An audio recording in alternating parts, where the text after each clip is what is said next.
Tahanan ng Palawan ng maraming uri ng hayop na tanging dito lang matatagpuan. Nakakabighani rin ang ganda ng bawat islang makikita rito.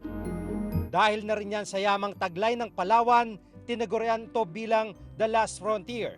Marami sa halos 2,000 isla rito, idineklarang protektado ng batas.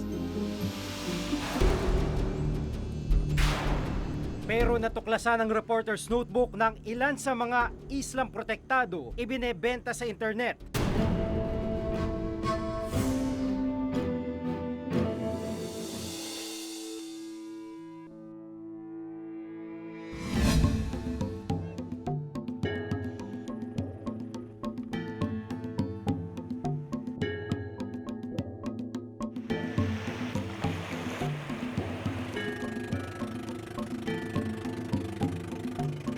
Tinunto namin ang dalawa sa mga islands for sale online.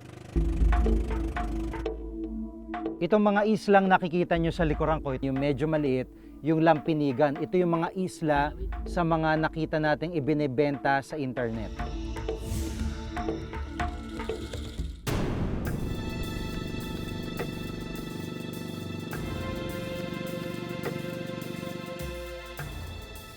Binebenta rin po mas maliit na islang ito ng Lampinikan. Nagkakasukat lamang po ito ng may 7 hektarya mahigit. Nagkakahalaga po ito ng may 25 million pesos. Matatagpuan ang Lampinigan Island sa barangay New Canipo sa San Vicente. Mayroon itong 40 metrong beachfront at may kabuuang land area na 77,285 square meters. Batay sa City Environment and Natural Resources Office, idineklara bilang timberland at forest land ang Lampinigan. Ibig sabihin, protektado ito, hindi pwedeng bilhin o ibenta. Ayon sa aming topographic map, kasi ito ay hindi siya napasama doon sa land classification map. Ang status nito is still unclassified public forest, meaning hindi siya pwede patituluan under the law. Isang Raimundo Zumaraga ang nagpakilalang nagmamay-ari ng buong isla. Ang tatay ko talaga ay Palawenyo. Yung isla na yan, bakante talaga yan. Walang katao-tao at saka bakante. Kaya nung nakaposisyon na sila, yung mother ko at saka father ko sa Barangay Santo Niño, na-applyan ng father ko yung isla na yan. Isang tax declaration certificate din ang ipinakita sa amin ni Raimundo na may petsang March 10, 1966. Nakapangalan ito sa kanyang amang si Dominico Zumaraga. Ang tax declaration ay katibayan ng pagbabayad ng buwis sa isang real property na pagmamay-ari o inaangking pagmamay-ari ng isang tao. Pero ayon sa Environmental Legal Assistance Center o ILAC, hindi ito katibayan bilang pagmamay-ari ng isang isla o lupain. Well, because they were made to believe, okay? And with all due respect, the government has somehow tolerated that, di ba? That is not supposed to be the case. Ang tax declaration is not a title. It is proof that you have improvements on the property. It does not give you the right, no, to donate, okay, to sell any portion of public forest land.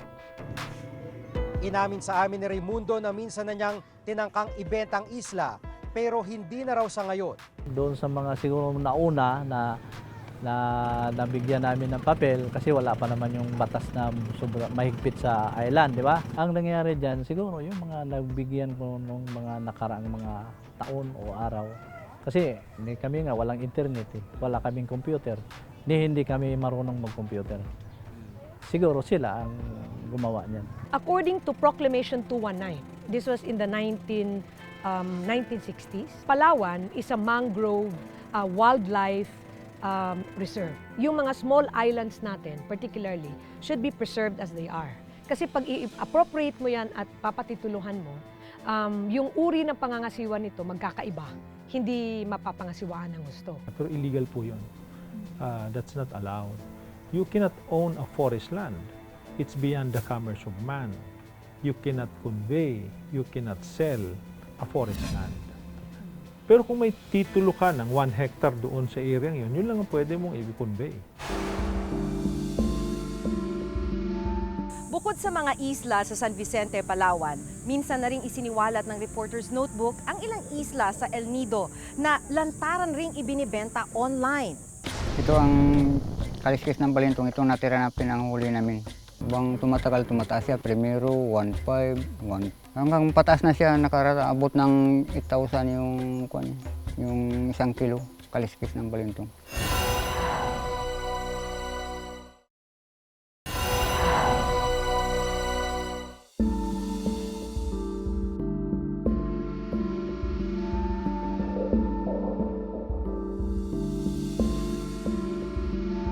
Bukod sa mga isla sa San Vicente, Palawan, minsan na ring isiniwalat ng Reporter's Notebook ang ilang isla sa El Nido na lantaran ring ibinibenta online.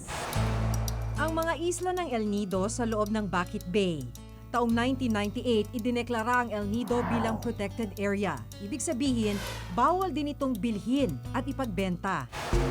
Isa sa mga binisita ko noon ang Gintungawan na mas kilala sa tawag na Turtle Island. Isa itong Turtle Island sa mga nakita namin sa internet na ibinebentang isla. Ang halaga ng pagbebenta sa kanya ay 12.2 million pesos. Kilala ang 8 ektaryang isla bilang turtle breeding ground. Dito kasi nangingitlog ang mga pawikan na naninirahan sa Bakit Bay.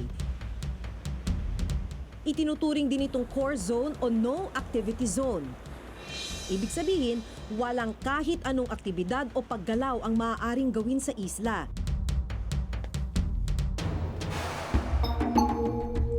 Dito ko nakilalang nagpakilalang may-ari ng isla ang nooy kapitan ng barangay Bebeladan na si Igmedeo Dalabahan. Ngunit itinanggi niyang ibinibenta niya ang Turtle Island. Pero alam niyo po na yung Turtle Island ay ina-advertise sa internet. Hindi ko alam. Pero kilala niyo po si Eddie. Yun yung nagro-broker. Broker, oo. Sabi ko, kung kaya niyong ibenta na may problema, nasa sa inyo. Tulad ng mga nag-aangking may-ari sa mga isla ng San Vicente, wala ring hawak si Mang Igmedio na magpapatunay na sa kanila ang Turtle Island. Tax declaration din lang ang hawak niyang katibayan. Pero ang higit na ipinagtataka ng ELAC, bakit nagkaroon ng tax declaration ang mga idineklarang forest o timberland na isla gaya ng Lampinigan at Turtle Islands? Malinaw na nakasaad sa batas na ipinagbabawal ang pagbibigay ng tax declaration sa mga gaya nito. Ayaw nating mangyari na ibenta lang ng ibenta dahil may kapirasong papel. Issue sila ng issue ng tax declaration para makasingil sila ng buhis. At the same time, itong DNR naman, hindi sinasabi sa local governments na hindi nyo pwedeng gawin yan. Hindi namin inaalis ang Republic of the Philippines as the owner of the land. But the occupant itself or the claimant is a private person. Ang aming i-issuean lang na direct sa private person ng tax declaration is the improvements na inintroduce niya sa area. May mga pagkakataon man daw na nagbibigay ang gobyerno ng special permit para i-develop ang isang isla gaya na lamang kapag idineklara ng alienable at disposable ang isla, ibig sabihin maaari nang i-develop ito. Pero hindi raw ito nagbibigay ng absolute ownership sa sino mang tao. Dapat ang gobyerno ay papasok doon at titingnan sino bang naunang nakatirik dyan at tumira. At isa sa kanila pwedeng mag-apply ng tinatawag na iba't ibang legal instrumento. May tinatawag na Forest Land Agreement for tourism purposes. May FLAG, no? Forest Land Agreement. Papayagan ka ng gobyerno, nakalagay sa lease contract mo or lease agreement kung ano yung pwede mong gawin. Ang problema, hindi raw mahigpit ang monitoring ng gobyerno pagdating sa bentahan ng mga isla. Ang Department of Environment and Natural Resources ang ahensyang dapat magbantay sa iligal na bentahan ng isla. Kasi weak nga yung ating enforcement, weak yung monitoring. Sa pagkakaalam ko sa Palawan, hanggang media expose lang at panimulang reklamo. Pero wala pang nako-convict o wala pa talagang nananagot. Meron na po ba kayong mga nahuli po na nagtangka pa rin magbenta ng isla? Nung last time, meron yan pinakita sa amin sa internet. Ang problema doon, may mga nabibentahan silang mga foreigner na mali. Pero we encourage investments in tourism development or ecotourism. Gusto natin ma-develop, lalo na yung mga foreshore area natin na mga white beaches, ganun. Pwede natin i-develop yan. Maaaring masolusyonan raw ang ganitong bentahan kung maisa sa batas ang panukalang Land Administration Authority Bill. Layunin ng panukalang batas na pag-isahin ang lahat ng ahensyang magbibigay ng titulo sa mga lupa sa bansa. Pero hindi lang mga isla ang ibinibenta sa Palawan dahil maging ang mga hayop na nanganganib ng mawala, nagpapatuloy pa rin daw ang panghuhuli at bentahan. Ito ang kaliskis ng balintong, itong natira na pinanghuli namin. Bang tumatagal, tumataas siya. Primero, 1.5, 1. Hanggang pataas na siya, nakaraabot ng 8,000 yung 1 kilo kaliskis ng balintong.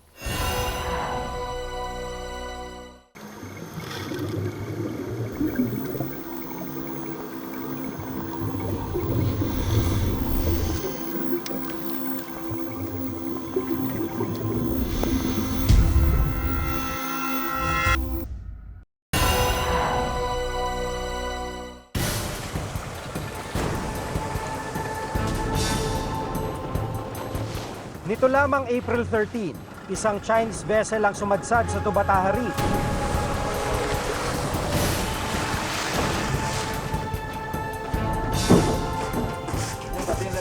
Nang makita ng Coast Guard at Philippine Navy ang lula nitong kargamento, natagpuan ang mga sako at kahon na naglalaman ng 2,870 na binalatan at wala ng buhay na pangguling. Tinatayang nasa 8.4 million pesos ang halaga ng mga natuklasang pangguling sa black market. Itinuturing na threatened species sa mga pangolin, ibig sabihin malapit na silang maubos sa kalikasan. Kadalasang ginagamit daw ang kaliskis ng pangolin bilang gamot sa iba't ibang skin allergy, gayon din sa iba pang sakit. Actually, yung demand sa kanila is because of the perceived medicinal property ng kanilang scales na pinapulverize, ginagawang gamot at nakakagamot daw yun sa iba't ibang uri ng sakit, cancer at kung ano-ano pa. Tapos for exotic foods naman yung kanilang laman. So sinaserve yun sa mga exotic restaurants.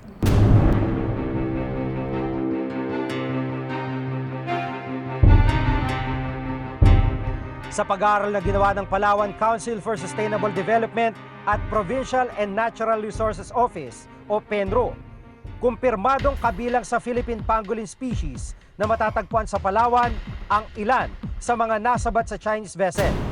Base raw ito sa katangian ng Philippine pangolin na magkasing haba ang ulo at katawan sa buntot at maayos na pattern ng kaliskis nito.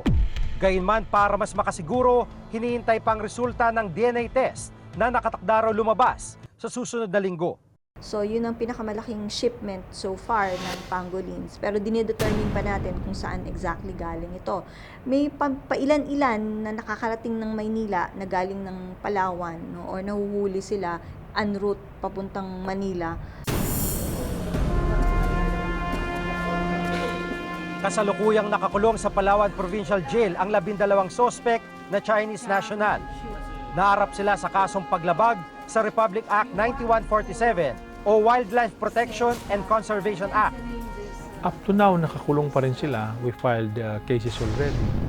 At ang balita sa akin, report sa amin ng Protected Areas and Wildlife Bureau, they're still in the custody ng provincial government there at nasa custody pa rin sila ng Palawan. At ang penalty kasi dyan, pag nahulihan ka na sa pagpatay ng wildlife ay abutin ka ng 6 years of imprisonment and fine of around 500,000 pesos. Marami mang naaresto, natuklasan naming may mga Pilipinong hunters din ang nanguhuli pa rin ng pangolin.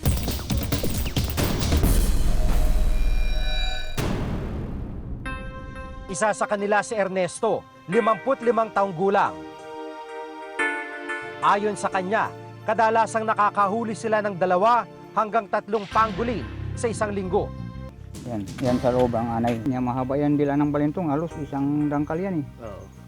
Ipinakita pa sa amin ni Mang Ernesto ang mga natirang kaliskis ng pangolin na kanilang nahuli. Ito ang kaliskis ng balintong, itong natira na pinanghuli namin. Noon, nakakita kami sa kasukalan, Tinuturuan namin talaga yung aso. Pinapaamoy namin yung aso, pinapakain namin ng balintong. Yun, sa katagalan, natuto na maghanap ng ano. Naamoy lang ng aso. May mga umaakyat daw na seller sa kanilang lugar at ibinebenta nila kaliskis ng pangolin. Bang tumatagal, tumataas siya. Primero, 1.5, 1. Hanggang pataas na siya, nakaraabot ng 8,000 yung 1 kilo kaliskis ng balintong. Sino daw po yung mga bumibili? Taga iba-iba ng munisipyo eh. Yung iba, Puerto, Ruas, Bago, Taytay, El Nido. Dinadala daw sa sa China raw. Dinadala ito yung na ito, balintong. Ginagawa daw ang gamot ito, malakas daw ang gamot ito. At saka pinakamasarap daw ito sa lugar ng ng mga inchik, yung laman ng balintong. Kawalan ng hanap buhay ang itinuturong dahilan ni Mang Ernesto, kaya nagpapatuloy sila sa panghuhuli ng pangolin. Sa hirap ng buhay, siguro naman alam din natin na talagang bawal. Pero sa hirap ng buhay, kaya siguro kahit sino siguro siyempre kakapit tayo sa patalim pag tayo gipit. Ang isa sa kalakarang pinasok ng gaya ni Mang Ernesto na nagsisilbing isang hamon para sa Palawan Council for Sustainable Development, ang ahensyang naatasang mga laga sa kalikasan sa Palawan. Tingin namin dapat sabayan siya ng pakikipagtulungan ng komunidad na rin at ng mga lokal na pamunuan. They should know kung sino umiikot sa kanilang lugar para bumili, no? Sa mga barangay. Kinakausap na rin natin yung ating mga local government units. But really, dahil dun sa mataas yung bayad, no? At tingin din namin dapat masabayan na rin ng hanap buhay din economics din ang usapin dito, no? Kailangan kasi may partnership tayo with the communities themselves. Kailangan maintindihan nila yung use. No? Partner natin ang of course yung ating mga enforcement agencies, no? Ang Coast Guard ay isa sa mga partners natin at ang Navy of course kung may masabat sila at ang Bureau of Fisheries. Alam naman talaga natin na kulang talaga sa enforcement. Asa ka na lang mismo dun mismo sa taong pwedeng magbantay. Yung mismo galing mismo sa community. So kung alam ng community kung bakit bawal yan, ay word will spread around na hindi pwede siyang hulihin. Siguro mas maganda din bigyan pa ng ng iba pang mga programa na alternatibo para sa mga nanguhuli. Kasi karamihan sa mga nanguhuli ay kailangan din ng livelihood, kailangan din kumain. Sa tala ng PAUB para sa taong 2012, umabot sa 30 ang kaso ng mga nasabat nilang illegal wildlife trade. 15 ang formal na nasampahan ng kaso sa korte. Pero wala pa ni isa rito ang naresolba o nagkaroon ng hatol. Sa kabila ng datos na ito, nilinaw ng DNR na ginagawa pa rin nilang abot ng kanilang makakaya para masagip ang mga hayop mula sa illegal na bentahan. Sa katunayan, nito lang nakarang Biyernes, isang bangkang may lula na 65 pawikan ang nasabat ng Philippine Navy at Philippine National Police sa bayan ng Balabac sa Palawan. Sa bilang na ito, 39 ang green sea turtles, isang loggerhead turtle at 10 hawksbill turtle. Ipupuslit raw sana mga pawikan palabas ng bansa. Itinuturing na endangered species ang pawikan. Pero ginawa man daw nila ang lahat. Nakakalungkot na 15 sa mga pawikan ang namatay bago pa mapakawalan sa karagatan. Hindi rin nahuli ng mga otoridad ang mga sangkot sa bentahan dahil wala na raw sila nang dagnan nila ang bangka. Patuloy na panawagan ng DNR makipagtulungan ng publiko sa pagre-report ng anumang kaso ng illegal na wildlife trade. Hindi dinidistinguish natin whether foreigner ka o Filipino ka. The law is very clear. You have to be charged. Very clear sa atin yung batas na yan. Subalit, sa indigenous people, mayroon silang konting puwang na ang IP, if it is part of their cultural activity or part of your customs, they are authorized to harvest, but only for their own use and consumption. But if it is in the thousands for commercial purposes, illegal din po. Illegal din. Ang malaparaisong ganda ng Palawan, hindi maikakailang biyayang dapat na pagyamanin at maprotektahan. Mula sa mga islang nahaharap sa iligal na bentahan, hanggang sa mga hayop na hinuhuli mula sa kagubatan, mas maigpit na pagbabantay at pagpapatupad ng batas ang dapat na ipatupad ng pamahalaan. Bago pa dumating ang araw na makinikita nating pakinabang, hindi matumbasan ang paniningil ng kalikasan. Ako si Maki Pulido. Ako si Jigo Manikad at itong nakatala sa aming Reporter's Notebook.